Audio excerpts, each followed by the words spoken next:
Magaciisu waa Joseph Merrick, waxa uu ahaa nin Ingiriis ah oo dhashay 5 August 1862 dhintayna 11 Abriil 1890. Wuxuu ka soo jeeday qoys ka kooban hooyo, aabe isaga iyo wiil iyo gabadh ay walaalo ahaayeen. 5 jir markii uu ahaa waxaa ka soo muuqday wax argagax leh. Qaabkiisii si cabsi leh ayuu isku bedelay.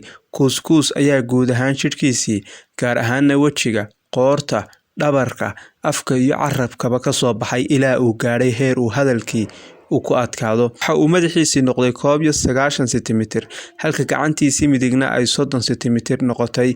Waxa uu noqday mid jidhku kuusan leh oo xubno weynaantiisa waxa uu shabahay maroodiga. Sidaas awgeed ayayna dadkii ugu bixiyeen Ninkii Maroodiga Ahaa. Carruurtu way ka yaaci jireen, qaarkoodna way caayi jireen oo ku ciyaari jireen iyagoo oo ku tuurtuuraya dhagxaan kuna jeesjeesaya.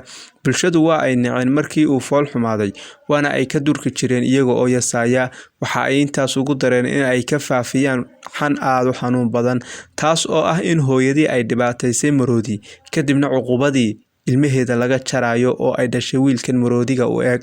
Waxaana uu ahaa mid markasta oo uu soo murugoodo hooyadii ku soo carari jiray isaga oo ooyaya, waxaana uu ku xasili jiray dhabteeda. Iyaduna waxa ay tusi jirtay naxariis, jacayl iyo kalgacal hooyanimo. Waxaana ay hooyadii ahayd meesha keli ah ee uu ku soo eerto, sababtoo oo ah waxa ay ahayd qofka qura ee jecel, maadaama oo ay dadkii kale oo dhamiba qaab xumadiisa ay ku naceen. 11 jir markii uu gaadhay ayay hooyadii dhimatay, kuna cidlaysay adduunkii si uu keligii nolosha ula baaxaadego.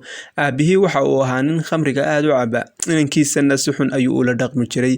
Muddo kadibna xaas kale ayuu guursaday, taas oo iyaduna si arxan daran leh ula dhaqantay.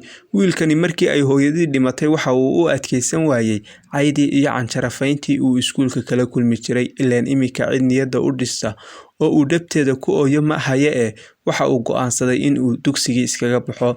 balse markii uu iskuulka ka baxayba waxa ay xaaskii uu aabihii qabay ku qasabtay in uu shaqo raadsado oo uu qoyska dakhligiisa ka qayb galo, laakiin cid shaqo siisa daaye xataa cid u aqoonsatay in uu bilaadan yahay waa uu waayay.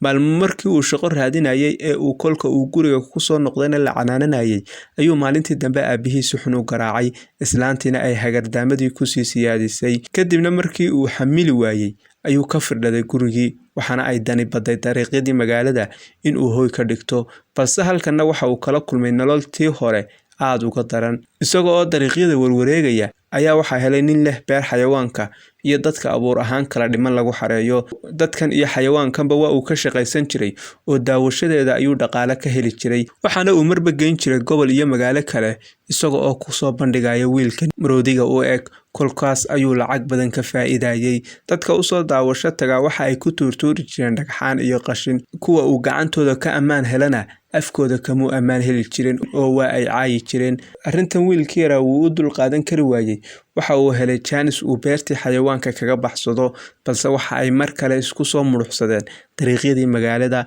waxaana ay iswaajiheen noloshii adkayd. markii uu haddana xamili waayay noloshan adag ayay dani baday in uu dib ugu noqdo beertii xayawaanka. ugu yaraan halkaas cunto wasiisiq ah ayuu ka heli jiray.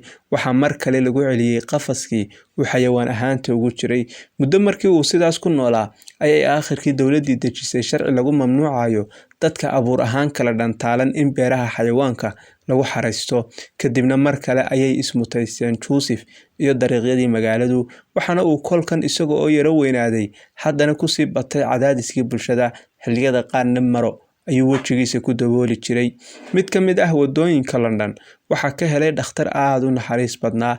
dhakhaatiirta qaar xun oo arxan daran ayaa ku jira, sida ninkii aynu barnaamijkii hore ka diyaarinay ee haragga bini'aadanka kabaha ka samaysan jiray.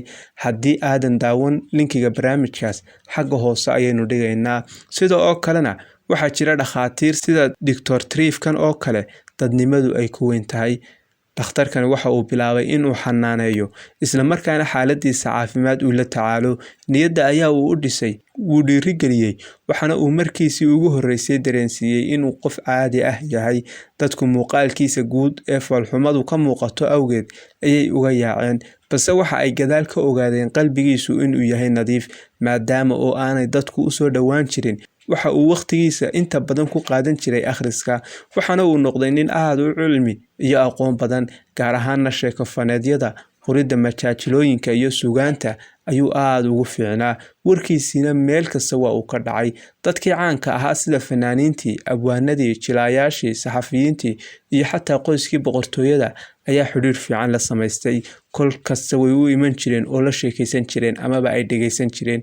Sidoo kalena cilmiyada uu yaqaano ay wax ka weydiin jireen. Boqoradda qudheeda ayaa soo booqan jirtay, hadiyadana u soo diri jirtay, waxaana ay amartay in cusbitaalka boqortooyada lagu xanaaneeyo. Waxa kale oo laga shaqageliyay in uu hubiyo ama alifo ciwaanada la siinayo wararka joornaalada lagu baahinayo. Waxa kale oo uu ninkani aad ugu wanaagsanaa nashqadeynta jaantusyada engineerinka, waxaana uu ahaa mid ay dadka aqoonta leh aad u tixgeliyaan. Ugu dambeyntiina ninkani waxa uu geeriyooday 11 Abriil 1890 isagoo 28 jir ah, maadaama oo uu madaxiisu aad u cuslaa, laabta iyo jidhka inta kalena miisaan badan ay lahayd.